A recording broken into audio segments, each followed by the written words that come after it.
Good morning students. Mechanism of respiration हम discuss इसमें करेंगे।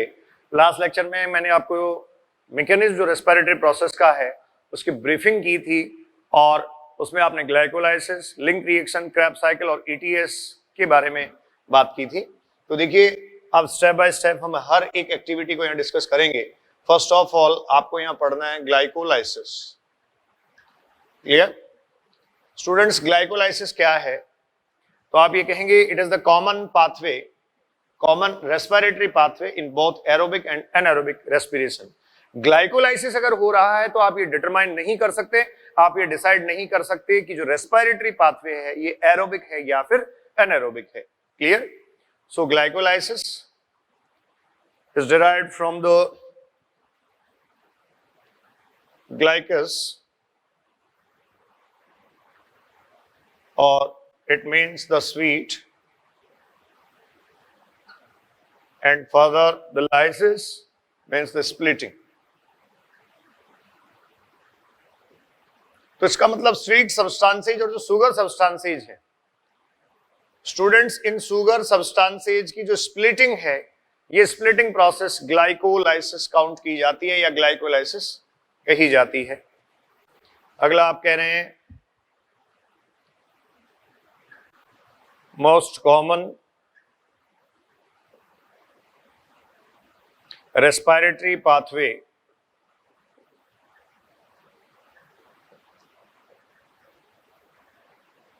या फिर कॉमन रेस्पिरेटरी पाथवे भी सिर्फ आप लिख सकते हैं क्योंकि ऑब्वियस है इसके अलावा कोई दूसरा पाथवे परफॉर्म नहीं करवाया जाता।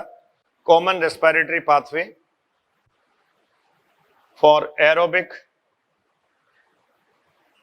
and anaerobic respiration. Anaerobic respiration. Clear? उसके बाद स्टूडेंट्स आप कह सकते हैं it is the partial oxidation of, आप नोट करते जाएं मेरे साथ साथ ही, partial oxidation of glucose. It is a partial oxidation of glucose. जो ग्लूकोज है उसके पार्शियल ऑक्सीडेशन का प्रोसेस स्टूडेंट्स ये है, ग्लूकोज इसमें पार्शियली ऑक्सीडाइज होता है एंड फाइनली प्रोड्यूस। देखिए ग्लूकोज मैंने पहले भी आपको बता रखा है 6 कार्बन कंपाउंड है।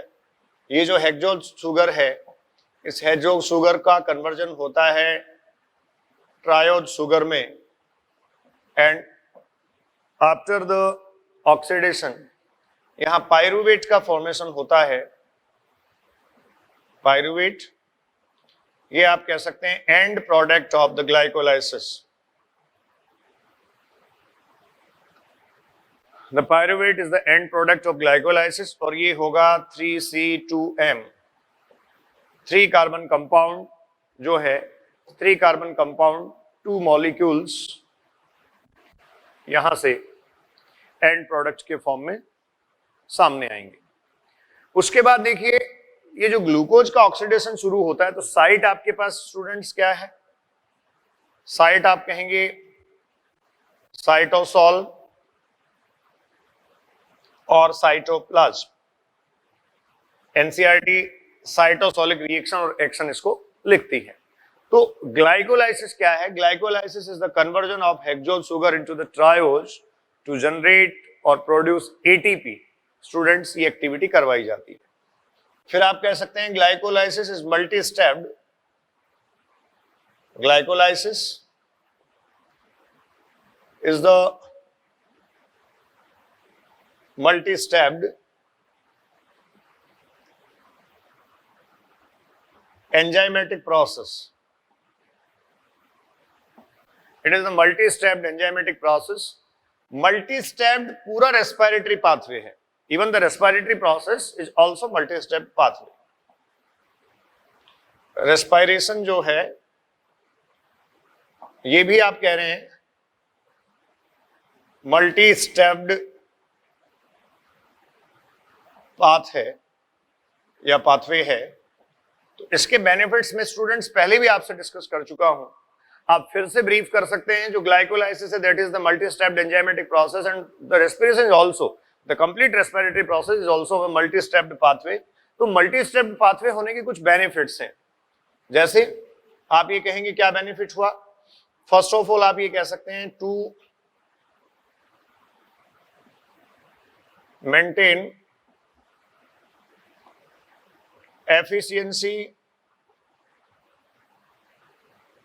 Of biological system. जो बायोलॉजिकल सिस्टम है स्टूडेंट्स, इसकी एफिशिएंसी मेंटेन करने के लिए इसको मल्टी स्टेप्ड पाथवे रखा गया। फिर आप कह सकते हैं it is multi stepped to maintain thermoregulation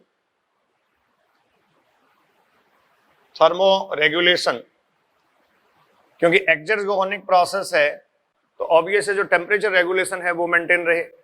और एक बात और स्टूडेंट्स आप डिस्कस कर चुके हैं जो एनसीईआरटी ने आपको मेंशन करके दी है, मल्टी स्टेप प्रोसेस होने से different type of organic compounds जो बनते हैं they use as the precursor for the biosynthesis of other compounds. तो आप ये कह सकते हैं ऑर्गेनिक इंटरमीडिएट्स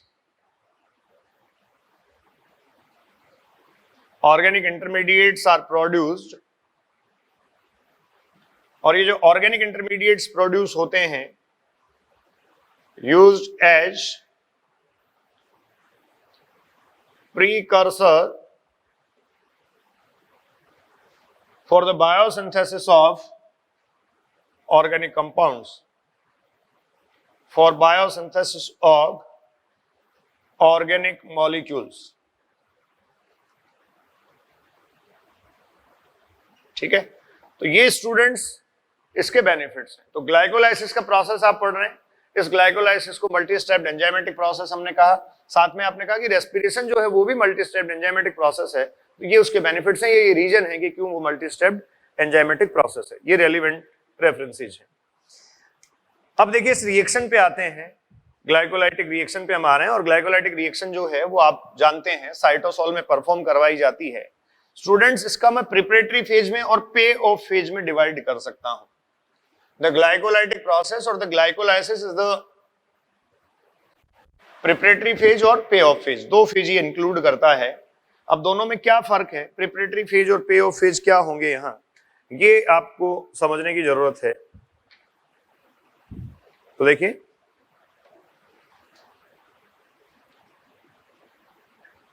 ग्लाइकोलाइसिस रिएक्शंस भी हम डिवाइड कर सकते हैं। सबसे पहले आप कहेंगे preparatory phase. Clear students, glycolysis जब आप परफॉर्म करवा रहे हैं तो एक प्रिपरेटरी फेज यहां होगा, और फिर आप कह सकते हैं प्रिपरेटरी फेज कंप्लीट होने के बाद यहां पे ऑफ फेज होगा। So there are the two phases, first one is the preparatory and second one is the pay off. अब देखो जो प्रिपरेटरी फेज है, ये प्रिपरेटरी फेज एक तरीके से एनर्जी इन्वेस्टमेंट फेज होता है। एनर्जी इन्वेस्टमेंट फेज स्टूडेंट्स आप इसको कह सकते हैं। ठीक है, इसमें एनर्जी का एक्सपेंडिचर होता है। और ये जो पे ऑफ फेज है इसको आप कह सकते हैं it is the energy generation phase.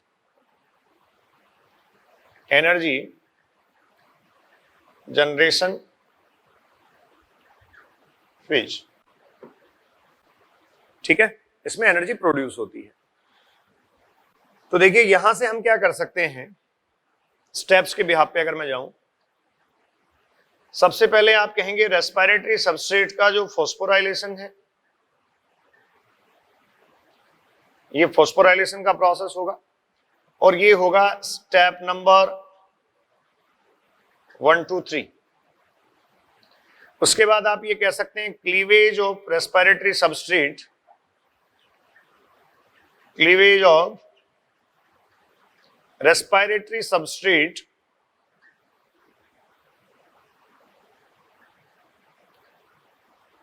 Students, respiratory substrate का जब क्लीवेज होता है, ये स्टेप नंबर 4 और 5 है। ठीक है। और रेस्पिरेटरी सबस्ट्रेट का क्लीवेज जब होता है तो exactly glycerol aldehyde 3 phosphate, phosphorylation किसका हुआ? ग्लूकोज का, जो सबसे पहले स्टेप में इन्वॉल्व होगा। और यहां से आप कह सकते हैं ग्लिसरल एल्डिहाइड 3 फॉस्फेट आपको मिल जाता है। और ये देखिए क्लीवेज के बाद ट्रायोज फॉर्म गेन कर लिया गया।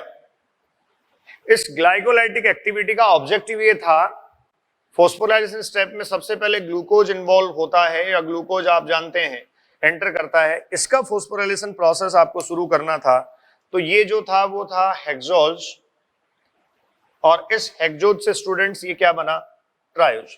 तो हेक्सोज से ट्रायोज का जो कन्वर्जन है ये पहले प्रिपरेटरी फेज में ही आ जाता है। तो मैं टोटल स्टेप्स जो हैं उनमें स्टेप नंबर 1 to 5 यहां इंक्लूड कर सकता हूं।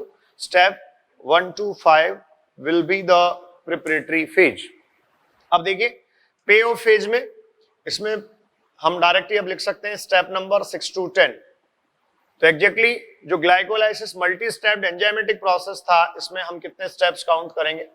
10 स्टेप्स, ठीक है ना। विद एंजाइमेटिक रेफरेंस हम इसमें पढ़ेंगे। और आपने कहा ये एनर्जी जनरेशन का फेज है, एनर्जी इसमें जनरेट की जाएगी।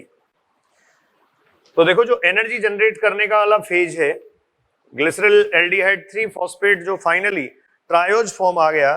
अब इस ग्लिसरल एल्डिहाइड 3 फॉस्फेट से 3 फॉस्फेट जो है, इससे स्टूडेंट्स पायरुवेट का फॉर्मेशन होता है। आप ध्यान रखें glycerol aldehyde 3 phosphate 3 carbon compound है, 2 मॉलिक्यूल्स हैं, and finally pyruvate 3 carbon compound 2 molecules. ये एंड प्रोडक्ट होता है ग्लाइकोलाइसिस का। इस एंड प्रोडक्ट को बनाने के दौरान, या ग्लिसरल एल्डिहाइड 3 फॉस्फेट से जब पायरुवेट बनता है, तो यहां आप कह सकते हैं 2 स्टेप्स, इंपॉर्टेंट पॉइंट लिख रहा हूं मैं, 2 steps of SLP, 2 steps of substrate level phosphorylation students यहां परफॉर्म करवाया जाता है। 2 steps of SLP means 2 steps of direct ATP formation, 2 steps of substrate level phosphorylation. Substrate level phosphorylation के 2 स्टेप्स हैं जहां ATP जनरेट किया जाता है, ATP फॉर्मेशन, ठीक है। जबकि इसमें देखिए एनर्जी इन्वेस्टमेंट फेज है, तो यहां फॉस्फोराइलेशन का जो प्रोसेस होगा उसमें ATP कंज्यूम किया जाएगा। तो इस तरीके से प्रिपरेटरी फेज में और पे ऑफ फेज में ग्लाइकोलाइटिक एक्टिविटी को या ग्लाइकोलाइसिस को स्टूडेंट्स कैटेगराइज किया जा सकता है। अब रिएक्शन पे आ रहा हूं मैं, ये सब हटा देता हूं, आप स्क्रीनशॉट ले लें, या जैसे जल्दी अगर इरेज कर दिया जाता है तो आप वहां से वीडियो को पॉज करके फिर आराम से नोट कर सकते हैं। देखो अब पूरा रिएक्शन मैं इसमें लिख रहा हूं। आप पढ़ रहे हैं multi stepped enzymatic process the glycolysis, जो रेस्पिरेशन का कॉमन पाथवे है in reference of aerobic and anaerobic type of respiration, ठीक है। तो ये देखिए स्टूडेंट्स, सबसे पहले हम बात करते हैं प्रिपरेटरी फेज।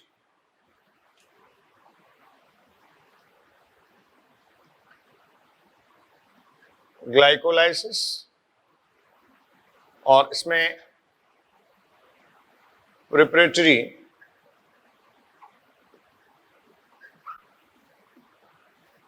फेज में मेंशन कर रहा हूं। तो देखिए ग्लूकोज, इसका कन्वर्जन हुआ स्टूडेंट्स ग्लूकोज 6 फॉस्फेट में। ये मैंने पहले भी आपको बताया था कि ग्लूकोज 6 फॉस्फेट में इसका जो कन्वर्जन है वो सेल के एनर्जी स्टेटस को इंक्रीज करके रखता है, ठीक है। और फॉस्फेट जो है वो नेगेटिवली चार्ज होने के कारण सेल से बाहर नहीं जा पाता, इसलिए एनर्जी स्टेटस को मेंटेन करने में हेल्पफुल है। फिर यहां आइसोमेराइजेशन होगा, आप कहेंगे फ्रक्टोज 6 फॉस्फेट। ग्लूकोज 6 फॉस्फेट के बाद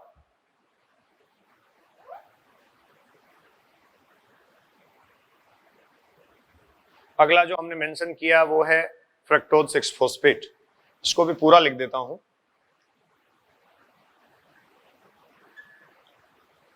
sorry,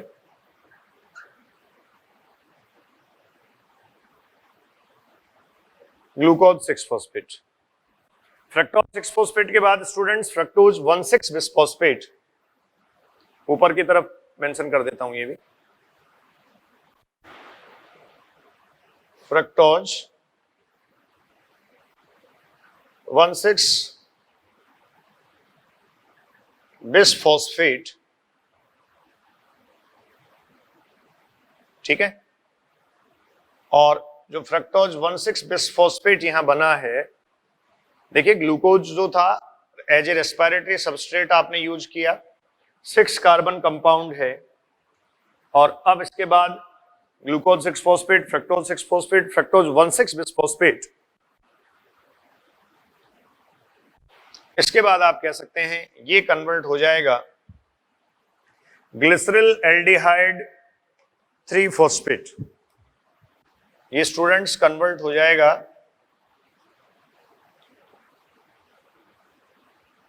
glycerol aldehyde 3 phosphate.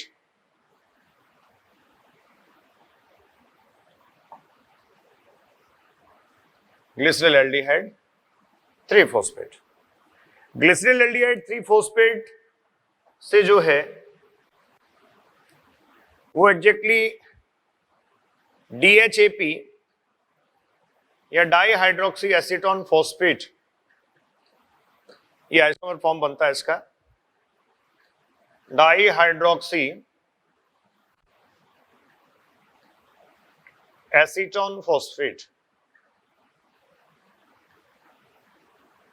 Clear? तो ये देखिए स्टूडेंट्स ट्रायोज फॉर्म यहां बन गए हैं।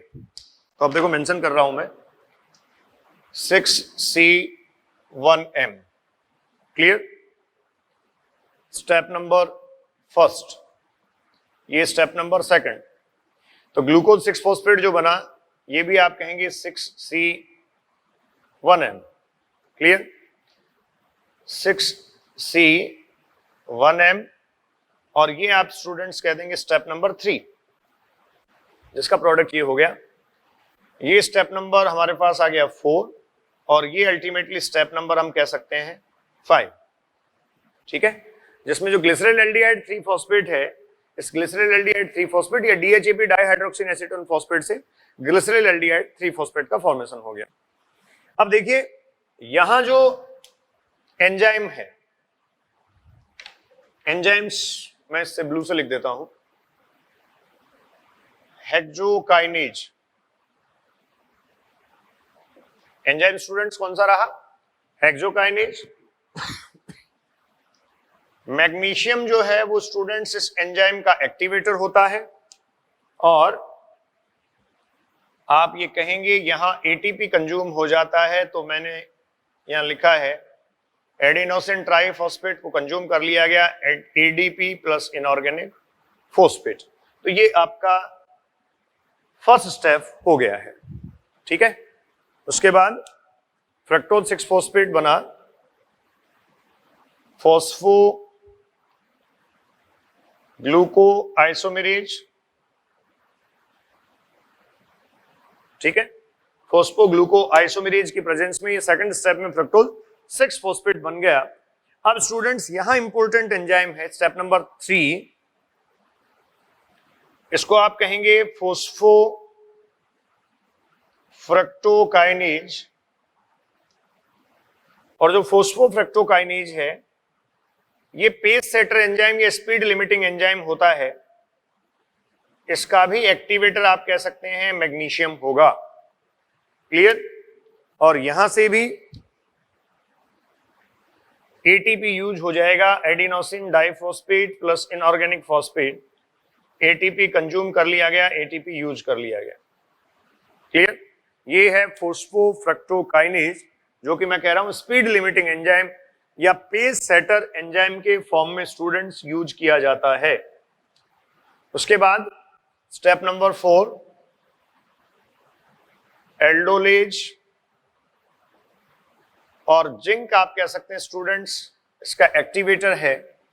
स्टेप नंबर 4 से जो फाइनली बना वो आपके पास ग्लिसरॉल एल्डिहाइड 3 फॉस्फेट और डाईहाइड्रोक्सी एसीटोन फॉस्फेट है, ये ट्रायोज फॉर्म आए, ट्रायोज शुगर। क्लियर? यहां से जो ग्लिसरॉल एल्डिहाइड 3 फॉस्फेट है, देखिए ये ग्लिसरॉल एल्डिहाइड 3 फॉस्फेट आपके पास बना 3C2M। क्लियर? फ्रक्टोज 1,6 बिसफॉस्फेट जो था ये अभी भी स्टूडेंट्स 6C1M ही था। तो देखिए स्टेप नंबर 1, 2, 3 हमने जैसा डिस्कस कर रखा है उसी हिसाब से मैं आ रहा हूं। स्टेप नंबर 1, 2 एंड 3 आपने कहा ये है फॉस्फोराइलेशन, जिसमें एक आइसोमराइजेशन हो जाता है। स्टेप नंबर 1 में भी एटीपी यूज होता है, स्टेप नंबर 3 में भी एटीपी यूज होता है। उसके बाद में स्टेप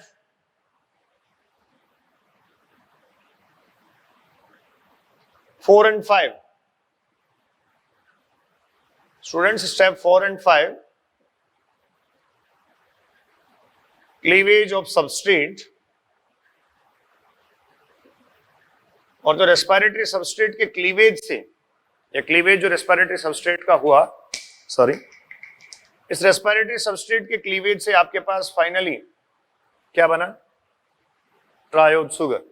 तो स्टेप नंबर 4 और 5 हम इसमें काउंट कर सकते हैं। अब इसके बाद एक इंपॉर्टेंट रेफरेंस आप देखें, जो हेक्सोकाइनेज है बीटा सेल्स ऑफ पेनक्रियाज में और लीवर में ग्लूकोकाइनेज के फॉर्म में प्रेजेंट होता है। Glucokinase beta cells of pancreas and liver cells, इनमें स्टेप नंबर 1 का एंजाइम में ग्लूकोकाइनेज लिख रहा हूं। यहां देखिए स्टूडेंट्स मैंने हेक्सोकाइनेज लिखा है, ठीक है। इस पर्टिकुलर स्टेप पर 2019 में 3 क्वेश्चंस पूछे गए, इस पर्टिकुलर स्टेप पर, फर्स्ट स्टेप पर। तो यहां स्टेप 1 जो था इसमें देखिए फॉस्फोराइलेशन ये है। लास्ट में मैं सारे स्टेप्स को ब्रीफ करूंगा। नीट 19 में पूछा गया, एक तो सीधा स्टूडेंट्स एंजाइम पूछा गया था hexokinase,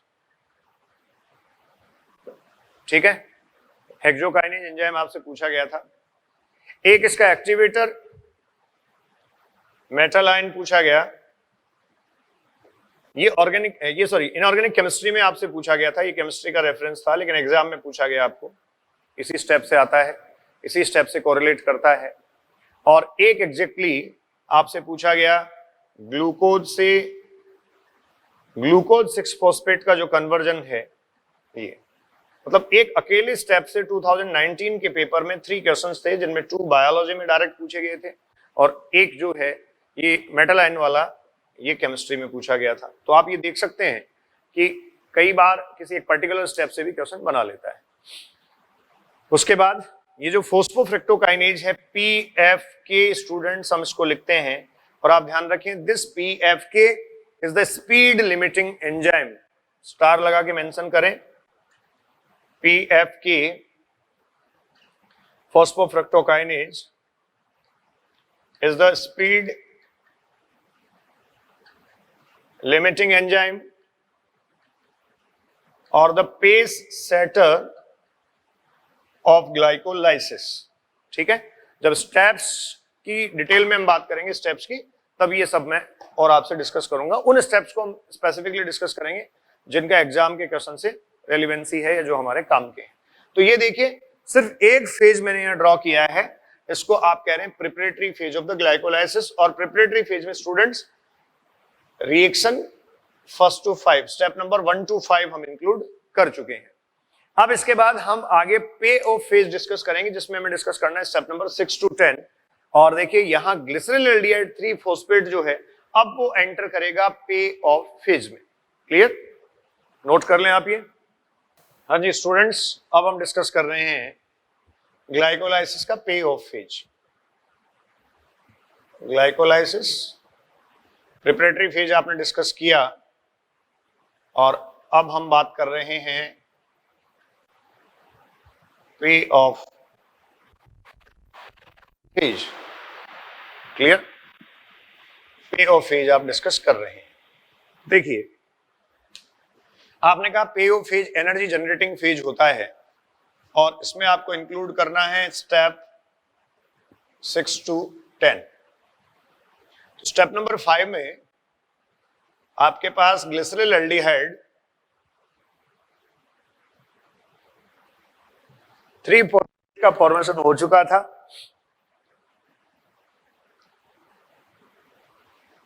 glycerol aldehyde three phosphate. Clear, ये स्टूडेंट्स ग्लिसरल एल्डिहाइड 3-फॉस्फेट का जो फॉर्मेशन हुआ, अब इससे आपको पता है ये हेक्सोज फॉर्म है, 3 कार्बन कंपाउंड है, 2 मॉलिक्यूल्स इसके फॉर्मेशन में आ जाते हैं। तो यहां से सबसे पहले डीहाइड्रोजनेज की प्रेजेंस में 1,3 बिसफॉस्फोग्लिसरेट बनेगा। 1,3 बिसफॉस्फोग्लिसरेट, 1,3 बिसफॉस्फोग्लिसरेट। क्लियर, यहां बना आपके पास 1,3 बिसफॉस्फोग्लिसरेट। ऑब्वियस है, ये हुआ स्टेप नंबर 6। ठीक है, इसके बाद फॉस्फोग्लिसरेट काइनेज की प्रेजेंस में 3-फॉस्फोग्लिसरेट स्टूडेंट्स फॉर्मेशन में आ जाएगा। तो यहां मैं लिख देता हूं 3-फॉस्फोग्लिसरेट, 3-फॉस्फोग्लिसरेट। उसके बाद स्टेप नंबर मेंशन कर देता हूं। उसके बाद आप ध्यान रखें 2-फॉस्फोग्लिसरेट बनेगा, स्टेप नंबर ये 7 है। 2-फॉस्फोग्लिसरेट, 2-फॉस्फोग्लिसरेट।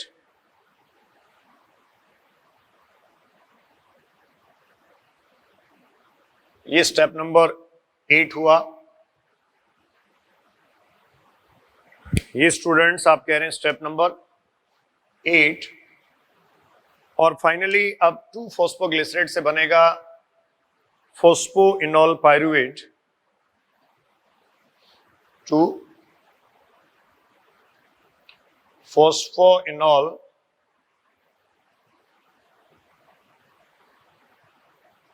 पायरुवेट। फॉस्फोइनॉल पायरुवेट का फॉर्मेशन स्टूडेंट्स यहां हो जाएगा।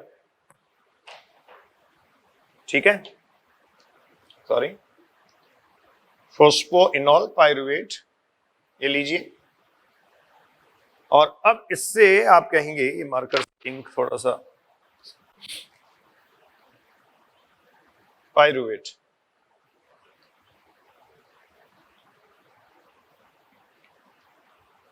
ये फाइनली आपके पास बना पायरुवेट। ठीक है, तो देखिए फॉस्फोइनॉल पायरुवेट से पायरुवेट का फॉर्मेशन,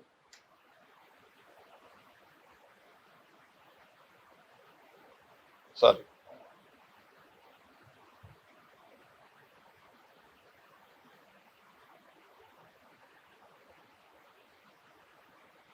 ये लीजिए। तो यहां से स्टेप्स अगर देखें आप, तो ये हुआ स्टेप 9 और ये हुआ स्टेप 10। ये आपके पास बन गया 3C2M पायरुवेट। इससे पहले 2-फॉस्फोइनॉल पायरुवेट, देखो इसको आप कहते हैं PEP, फॉस्फोइनॉल पायरुवेट। और यहां जो एंजाइम है वो PK होता है, PK enzyme. PK is exactly the pyruvate kinase. Pyruvate kinase.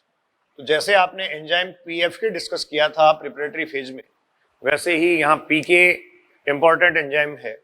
ये एग्जैक्टली ग्लाइकोलाइटिक प्रोडक्टिविटी को मेंटेन करता है, अदरवाइज स्टूडेंट्स फोस्फेनॉल पायरुवेट से ऑर्गेनिक एसिड्स बनने की पॉसिबिलिटी रहती है। इससे मैलिक एसिड, ऑर्गेनिक एसिड, जो ऑक्जेलो एसिटिक एसिड है, ये सब बन सकता है, कन्वर्जन हो सकता है। तो ये इस ग्लाइकोलाइटिक पाथवे के फाइनल प्रोडक्ट पायरुवेट को बनाए, इसके लिए क्या जरूरी है? PK, pyruvate kinase. ठीक है, तो देखिए ग्लिसरल एल्डिहाइड 3-फॉस्फेट स्टेप नंबर 6, और एंजाइम आप कह दीजिए, एंजाइम में मेंशन कर रहा हूं dehydrogenase, glycerol aldehyde dehydrogenase, aldehyde dehydrogenase. यहां स्टूडेंट्स एक जो मेजर चेंज होता है इसमें देखिए, रिडक्शन ऑफ 2NADH, 2NADH का फॉर्मेशन यहां हो जाएगा। NADH रिडक्शन स्टेप नंबर 6 में आप ऑब्जर्व कर सकते हैं। उसके बाद फोस्फोग्लिसरेट काइनेज की प्रेजेंस में, फोस्फोग्लिसरेट काइनेज ये एंजाइम है। इस फॉस्फोग्लिसरेट काइनेज की प्रेजेंस में students first substrate level phosphorylation यहां होता है, SLP। First substrate level phosphorylation होने का मतलब स्टूडेंट्स यहां ATP का फॉर्मेशन होगा 2 ATP, और ये बनेंगे 2 ADP प्लस इनऑर्गेनिक फॉस्फेट।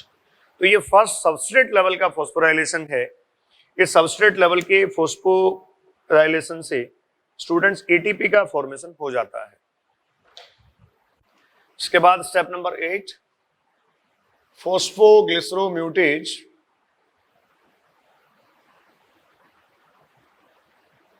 फोस्फोग्लिसरोम्यूटेज ये जो है वो यहां एंजाइम है, फोस्फोग्लिसरोम्यूटेज। तो 2-फॉस्फोग्लिसरेट यहां बन गया है। उसके बाद यहां एंजाइम आप स्टूडेंट्स कहेंगे इनोलेज, एंजाइम लिख देता हूं, ठीक है। और ये फाइनली आपके पास फोस्फो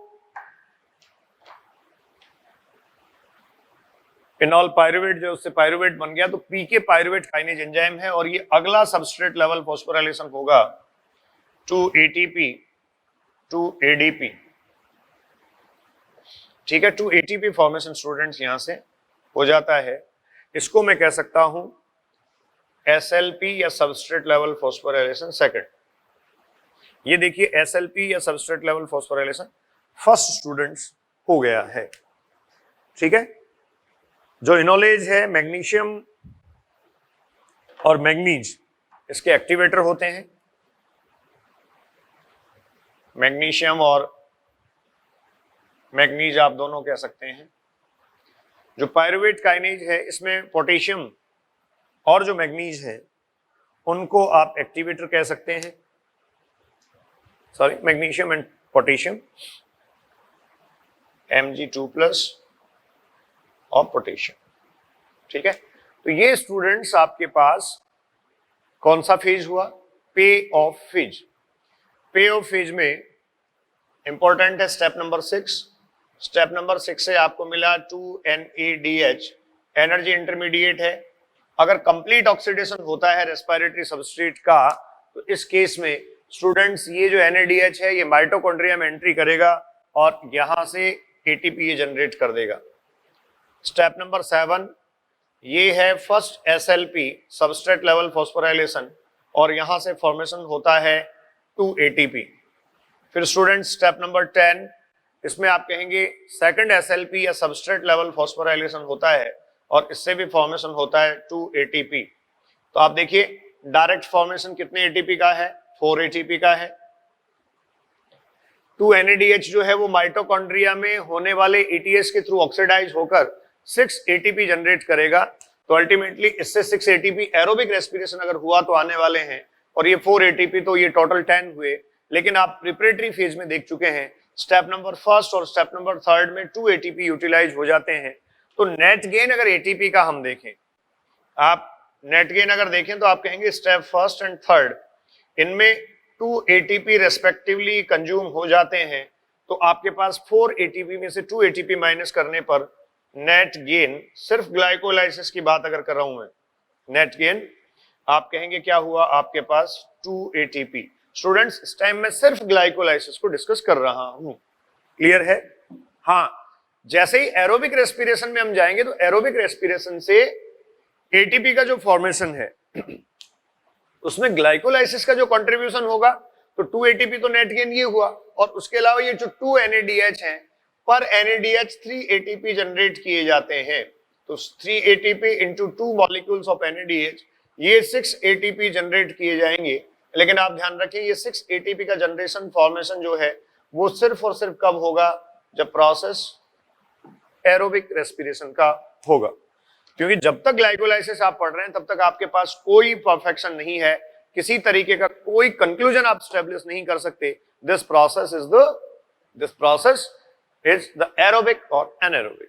क्लियर? तो ये रिएक्शन मैकेनिज्म सारा मैंने लिख दिया है। अब देखिए ये जो स्टेप्स हैं इनके बारे में हम बात करेंगे। सारे स्टेप्स में ब्रीफ कर रहा हूं 1 बाय 1, नोट कर लें आप, इसको इरेज कर देता हूं अब मैं। ग्लाइकोलाइसिस के जो स्टेप्स हैं उनके स्पेसिफिकेशन और स्टेप्स में लिख रहा हूं।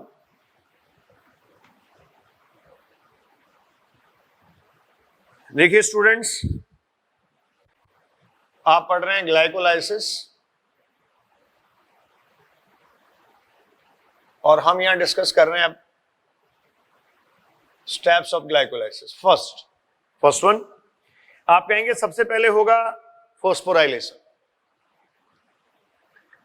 फॉस्फोराइलेशन, अब आपने जो नोट किया है उससे मैच करते जाएं आप। फॉस्फोराइलेशन की एक्टिविटी में आप जानते हैं ग्लूकोज से ग्लूकोज 6 फॉस्फेट बन जाता है। तो यहाँ इंपॉर्टेंट पॉइंट आपके पास ये है कि ग्लूकोज 6 फॉस्फेट जो बना, इसमें ये जो फॉस्फेट का नेगेटिव चार्ज है, नेगेटिव चार्ज, ये आप कहेंगे ग्लूकोज का सेल से बाहर ट्रांसपोर्ट नहीं होने देता, और नेगेटिव चार्ज तो no transport of substrate outside the cell, outside the cell, cell से बाहर इसका ट्रांसफर नहीं हो पाता। क्लियर? स्टूडेंट्स आप जानते हैं हेक्सोकाइनेज एंजाइम जो है ये इस प्रोसेस को कंप्लीट करवाता है, हेक्सोकाइनेज। इसके अलावा मैंने मेंशन किया था ग्लूकोकाइनेज। ग्लूकोकाइनेज आप कह सकते हैं बीटा सेल्स और पेनक्रियाज एंड लीवर सेल्स, इनमें एग्जैक्टली इस फर्स्ट स्टेप को क्या करने के लिए होगा, कैटालाइज करने के लिए। मैग्नीशियम आयंस जो हैं वो स्टूडेंट्स यहाँ एक्टिवेटर होते हैं। मैग्नीशियम के साथ साथ मैग्नीज आयन भी एक्टिवेटर फॉर्म में आप यहाँ देख सकते हैं, स्पेसिफिकली ये यहाँ प्रेजेंट होंगे। और ग्लूकोज 6 फॉस्फेट में जो कन्वर्जन हो रहा है ये आपने क्लियर कर लिया। दिस फॉस्फेट और this negative charge prevent the passage, ठीक है, प्रिवेंट द पासेज। ये फर्स्ट स्टेप हुआ फॉस्फोराइलेशन। सेकंड स्टेप पे आप आए, आइसोमेराइजेशन। ये आप जानते हैं कन्वर्जन जो है, शुगर कन्वर्जन है।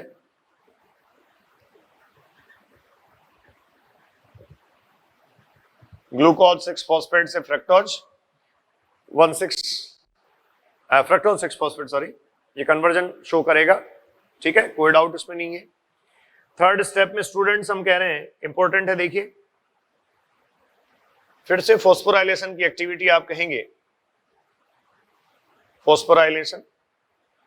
और देखिए इसमें इंपॉर्टेंट है PFK। PFK is the speed limiting enzyme. Speed limiting enzyme, ये जो है एलोस्टेरिक नेचर का होता है, 2 बाइंडिंग साइट्स होल्ड करता है। तो आप ये कहेंगे जो PFK है वहां फ्रक्टोज 6 फोस्फेट से फ्रक्टोज 1,6 बिसफोस्फेट बना, ठीक है, फ्रक्टोज 1,6 बिसफोस्फेट का फॉर्मेशन स्टूडेंट्स हुआ।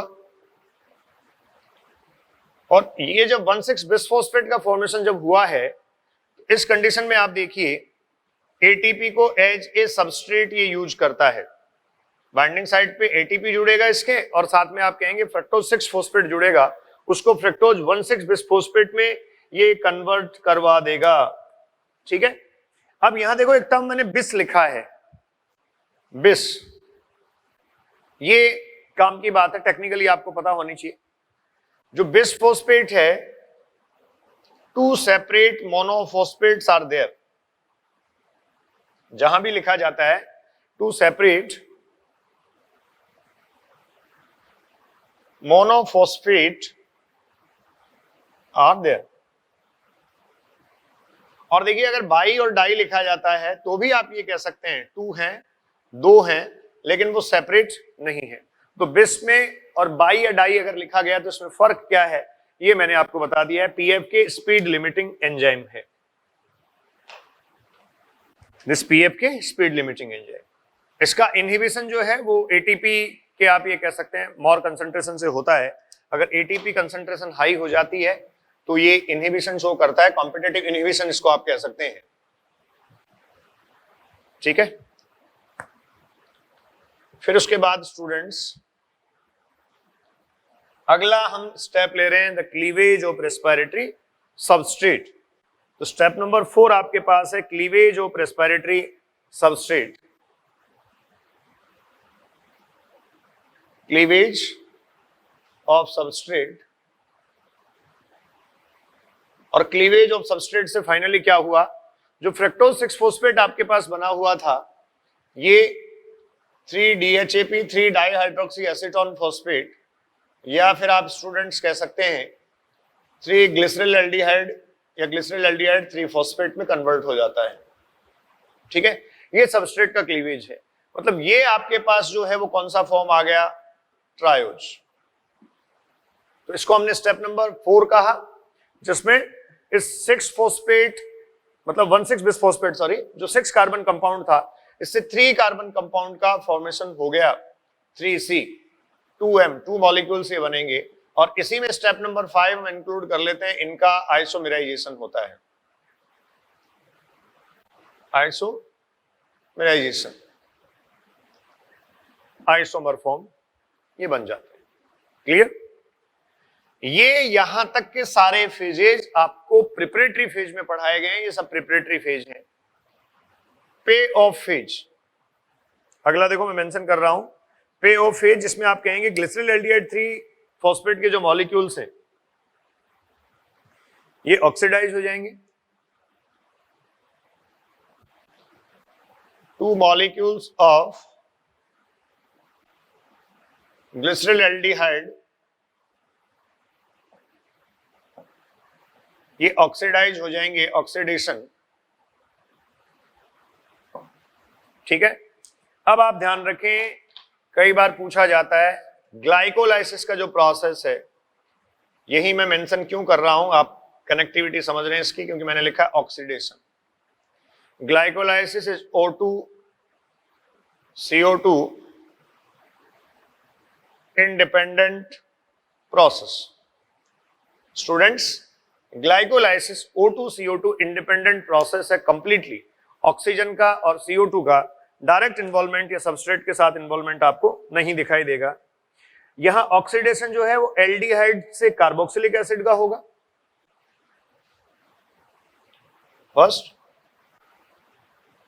Oxidation of aldehyde to carboxylic acid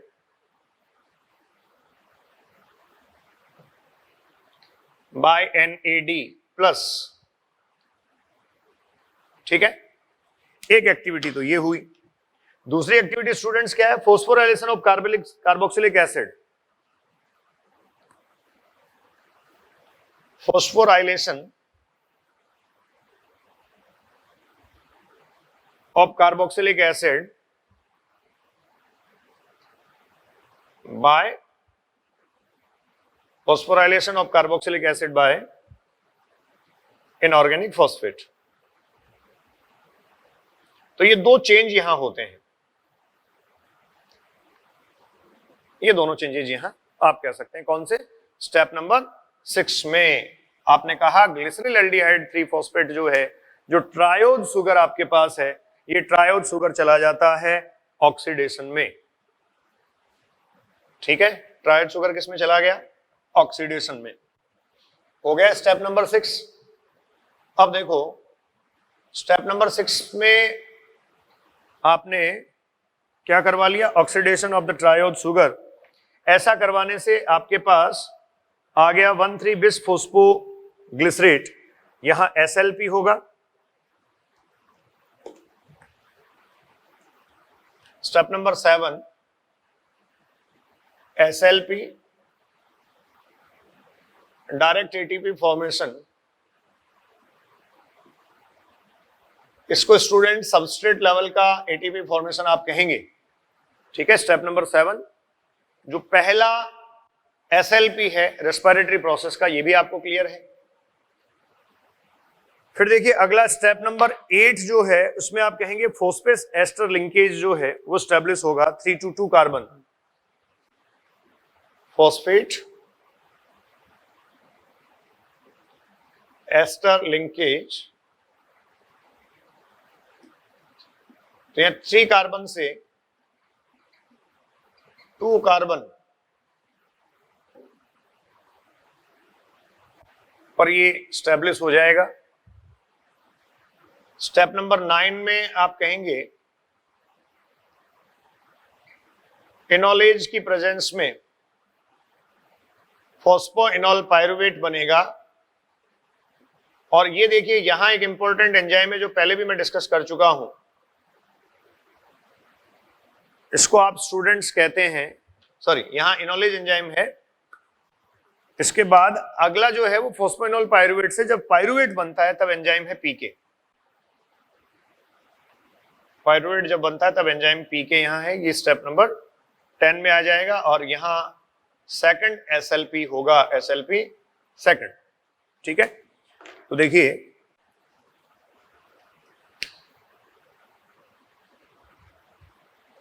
यहां इनोलेज एंजाइम की प्रेजेंस जो है स्टेप नंबर 9 में।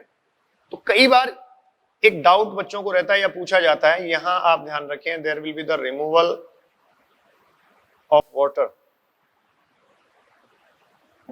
There will be the removal of water from the removal of water from the 2 phosphoglycerate। 2 phosphoglycerate देखो आपने कहा था ना 2 phosphoglycerate एस्टर लिंकेज जो है वो 3 से 2 कार्बन पर शिफ्ट हो जाता है और 2 phosphoglycerate से फाइनली आपके पास बनता है 2 phosphoenol pyruvate। 2 phosphoenol pyruvate जो है ये इंपॉर्टेंट है, रिमूवल ऑफ वाटर आप ध्यान रखें। 2 phosphoenol pyruvate से PK की प्रेजेंस में जो पायरुवेट काइनेज है, सेकंड SLP यहां हो जाएगा और पायरुवेट काइनेज की प्रेजेंस में आप जानते हैं क्या होगा, पायरुवेट काइनेज की प्रेजेंस में स्टूडेंट्स पायरुवेट बन जाएगा। ये जो पायरुवेट आपके पास बना ये आप जानते हैं 3 कार्बन कंपाउंड है, 2 मॉलिक्यूल्स इसके बनते हैं। क्लियर? तो ये देखिए ग्लाइकोलाइसिस के जो 10 स्टेप्स थे, ये सारे स्टेप्स मैंने स्टूडेंट्स एक्सप्लेन कर दिए। ठीक है, अब देखो यहां से एक इंपॉर्टेंट पॉइंट और मैं आपसे डिस्कस कर रहा हूं जो ग्लाइकोलाइसिस के बारे में है, वो है इसका एनर्जी स्टेटस, ये एनर्जी बैलेंस। वैसे मैंने लिख दिया है लेकिन फिर भी आप एक बार मेंशन कर लें। एंजाइम्स वगैरह जो भी हैं वो भी मैंने मेंशन कर दिए हैं। इसमें जो इंपॉर्टेंट स्टेप्स हैं अगर उनको आप देखें तो स्टेप नंबर 1, 3 जिनमें फोस्फोराइलेशन हो रहा है, उसके बाद में क्लीवेज से स्टेप नंबर 6 में क्लीवेज होना रेस्पिरेटरी सबस्ट्रेट का, तो स्टेप नंबर 6 में NADH का फॉर्मेशन हुआ, ये रिडक्शन प्रोसेस इंपॉर्टेंट है। उसके बाद स्टूडेंट 7 और 10 जो है उनमें SLP या सबस्ट्रेट लेवल के फोस्फोराइलेशन, ये सब मैंने मेंशन कर रखे हैं अलग अलग। तो आप एनर्जी बैलेंस, एनर्जी बैलेंस, इसको अगर आप देखेंगे तो देखिए आप कहेंगे step number first and third 2 ATP ये यूज होते हैं, 2 ADP में स्टूडेंट्स कन्वर्ट हो जाते हैं। फिर स्टेप नंबर 6 को अलग से लिखेंगे हम, NADH है। स्टेप नंबर 7 और 10 4 ADP प्लस 4 इनऑर्गेनिक फॉस्फेट,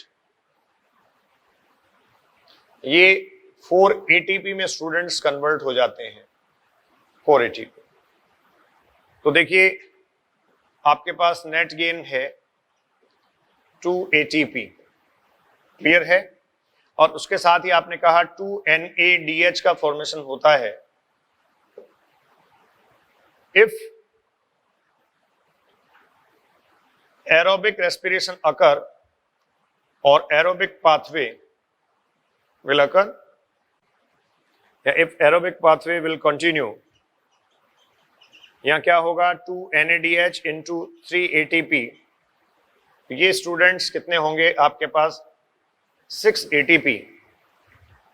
और ये जो 6 ATP हैं इनके कारण आप ये कह सकते हैं जो ग्लाइकोलाइसिस है उससे गेन आपका मतलब प्रोडक्टिविटी जो है वो क्या हो जाएगी 8 ATP, ठीक है। तो ये स्टूडेंट्स कंप्लीट आपके पास था ग्लाइकोलाइसिस। इस ग्लाइकोलाइसिस में प्रिपरेटरी फेज और पे ऑफ फेज में मैंने डिवाइड करके हर एक रिएक्शन को आपके साथ डिस्कस किया और इसमें जो इंपॉर्टेंट स्टेप्स हैं उनको मैंने कहा स्टेप नंबर फर्स्ट आप देखें, स्टेप नंबर थर्ड आप देखें, उसके बाद स्टेप नंबर 6 देखें, स्टेप नंबर 7 और 10 जो एनर्जी के कंजप्शन से और एनर्जी के फॉर्मेशन से कोरिलेट करते हैं।